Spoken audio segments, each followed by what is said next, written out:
હું એમ કહેતી હતી કે તમારે અમે દુબઈ જઈએ છીએ બરોબર, તો તમારે દુબઈ થી હું લાવું? મગાવું લાવશો? પાકું લાવશું. પાકું? પાકું 100%. સાચું મગાવું ખોટું? સાચું મંગાવું. વીટી એમ નહીં, ન્યાથી વીટી કેમ લાવવી? અહીંયા આપણે નથી મળતી. એમ કે છે ત્યાં સસ્તું મળે છે. મને ક્યારે કીધું કહો? કોણે કીધું? હિંમતભાઈ કીધું.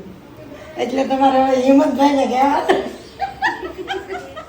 કાંઈ નહીં, તો ન્યાથી તમારા માટે વીટી લેતા આવજો ને ન્યા હોનું સસ્તું મળે હા, આઈ કરતા ને નહીં મળે તો અમને નહીં લાવવા દે તો તમને ગમે એ કઈક લાવજો એકાદી વસ્તુ. એવું કરવું, બાકી લાવજો. તો કઈ નહીં, અમે જઈએ છીએ કાલે દુબઈ. તો અમારી ટ્રીપ બહુ જ સારી રહેવાની છે, મજા આવવાની છે, એક્સાઇટમેન્ટ ફૂલ છે. જેટલું એક્સાઇટમેન્ટ છે એટલી મજા આવશે. બા તમને શું લાગે?